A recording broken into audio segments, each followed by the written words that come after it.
last speaker in this session, Demand in the Circular Economy, is ROSALIND SKILLEN. ROSALIND joined Keep Northern Ireland Beautiful in February of this year, having studied French and Spanish in Cambridge.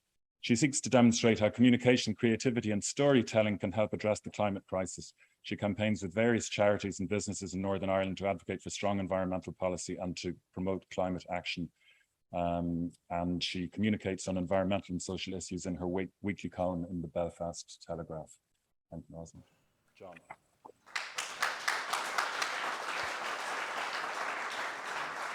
Yeah, thank you so much for inviting me today. Thank you, John. And I'm just going to offer a few reflections on these two themes that kind of came through. So reality and opportunity. And I think today we've talked a lot about reality, and for a lot of people here, it was really refreshing to see that it was really striking in some ways, this idea of disrupting the status quo, and we don't hear a lot about that. So when I was reading the report, I was really encouraged by that, and this idea that we cannot continue with cultural addiction to consumerism. And I feel like a lot of people have already said this just elevates the conversation and takes us to kind of a new realm of understanding. Like, it's going to mean a lot less driving, a lot less flying, lower meat and dairy consumption, more walking and cycling. And in some ways, for people who are maybe like less familiar with climate, that's a really hard pill to swallow, I think. And that's where the second part of the report for me was so helpful, in the sense of opportunity. So trying to move away from this green austerity narrative, which environmentalists are sometimes guilty of, in terms of what we have to give up and what we have to lose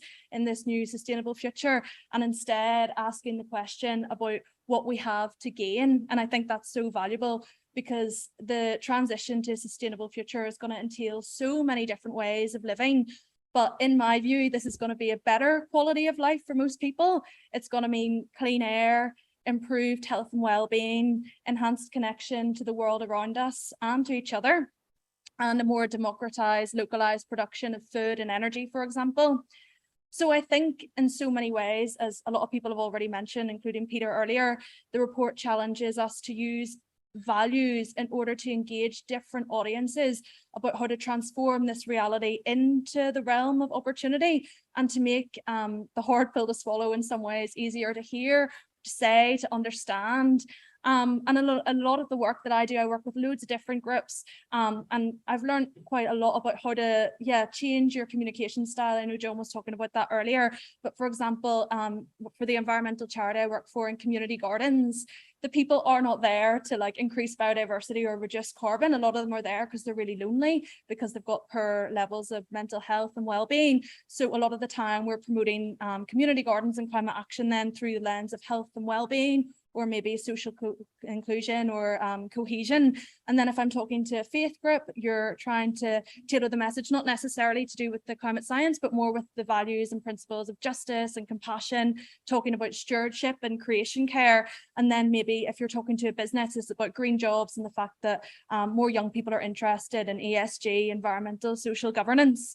And I think that the report highlights as well the nexus between health and climate, which I think is really interesting. It talks about even the richest people can't say that they don't care about health.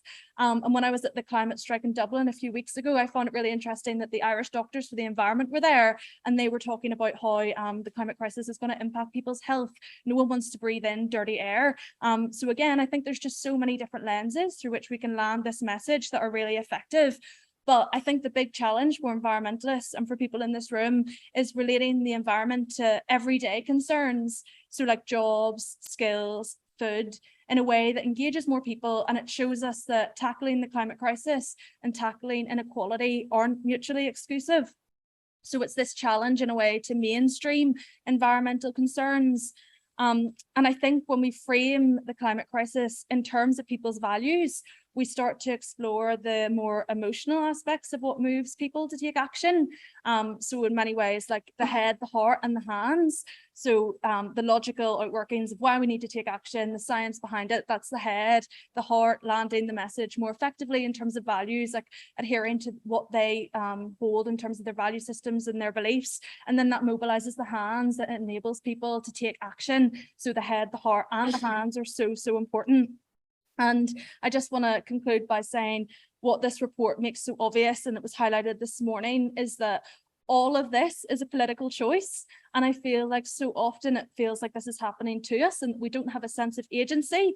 But it's really important to remember that none of this is inevitable.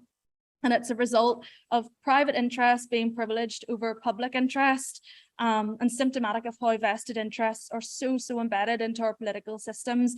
And, you know, we talked about the aviation industry and the fossil fuel industry, who, like, both of which have a really long history of shaping government policy to suit their interests.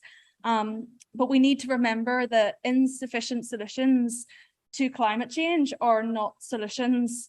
And the gap, not only, as the report highlights, between reality and opportunity, but between reality and ambition, are both getting larger. And I think that we can no longer afford to see climate change as a 2030 or a 2050 problem.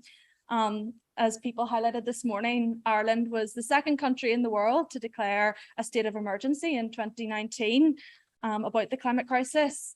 And I'm sure a lot of people are asking how their lives have changed in any significant, meaningful way. It doesn't feel like we're living in a state of emergency. So I guess to close, I think we really need to respond to the climate and nature crises as if our lives depended on it, because they do.